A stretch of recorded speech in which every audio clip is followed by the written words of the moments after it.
സുരേഷ് ഗോപി നായകനായുള്ള Janaki versus state of Kerala എന്ന സിനിമയുടെ പ്രദർശനം തടഞ്ഞ സെൻസർ ബോർഡ് നിർദ്ദേശത്തിനെതിരെ നിയമ നടപടിക്കൊരുങ്ങി ഫെഫ്ക.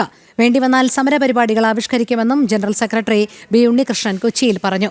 സെൻസർ ബോർഡിന്റെ മാർഗനിർദ്ദേശങ്ങളിൽ പെടാത്ത കാര്യങ്ങൾ അടിച്ചേൽപ്പിക്കുന്നത് അംഗീകരിക്കാനാവില്ലെന്നും ഫെഫ്ക. സിനിമയിൽ ജാനകി എന്ന പേര് ഒഴിവാക്കണം എന്നായിരുന്നു സെൻസർ ബോർഡ് നിർദ്ദേശം.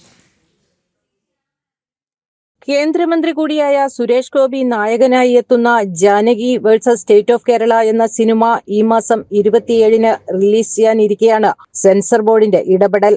സിനിമയുടെ പേരിൽ നിന്നും കഥാപാത്രത്തിന്റെ പേരിൽ നിന്നും ജാനകി എന്നത് നീക്കണമെന്നാണ് സെൻസർ ബോർഡിന്റെ നിർദ്ദേശം. എന്നാൽ ഇതിനെതിരെ രൂക്ഷ വിമർശനവുമായി ഫെഫ്ക രംഗത്ത് വരികയായിരുന്നു. നേരത്തെ പല സിനിമകളിലും ജാനകി എന്ന പേര് വന്നിട്ടും ഉണ്ടാകാത്ത നിലപാടുകൾ ഇപ്പോൾ ഉണ്ടാകുന്നത് രാഷ്ട്രീയ പ്രേരിതമാണെന്നാണ് ഫെഫ്ക ആരോപിക്കുന്നത്. 1977-ൽ പട്ടാളം ജാനകി എന്ന പേരിൽ ഒരു ചിത്രം പുറത്തിറങ്ങിയിരുന്നു. ജാനകി എന്ന കേന്ദ്ര കഥാപാത്രത്തെ മുൻനിർത്തിയായിരുന്നു ഈ സിനിമ ഇറങ്ങിയത്. CBFC ഗൈഡ് ലൈനിൽ ഒന്നും തന്നെ ഇത്തരത്തിൽ നിർദ്ദേശമില്ലെന്നും ഇതാണ് സെൻസർ ബോർഡിന്റെ നിലപാടെങ്കിൽ കഥാപാത്രങ്ങൾക്ക് സെൻസർ ബോർഡ് തന്നെ പേര് നൽകേണ്ടി വരുമെന്നും FEFKA general secretary B Unnikrishnan പറഞ്ഞു. ഗൈഡ് ലൈനിൽ ഞങ്ങൾക്ക് ഉപയോഗിക്കാവുന്ന പേരുകൾ അവർ അടിച്ചു തന്നാൽ ഞങ്ങൾ അതനുസരിച്ച് സിനിമ എടുക്കാം. എങ്ങോട്ടാണ് നമ്മളിത് പോകുന്നത്? നമുക്ക് പേരിടാൻ പറ്റുകയില്ല.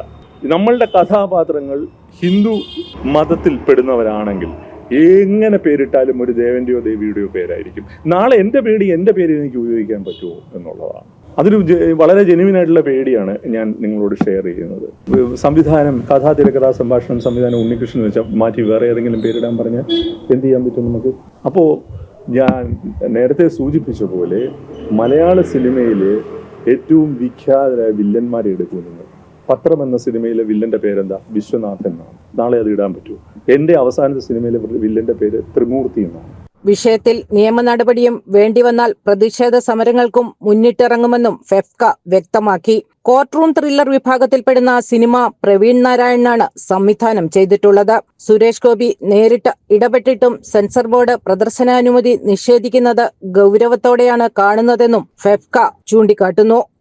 ജനം, കൊച്ചി.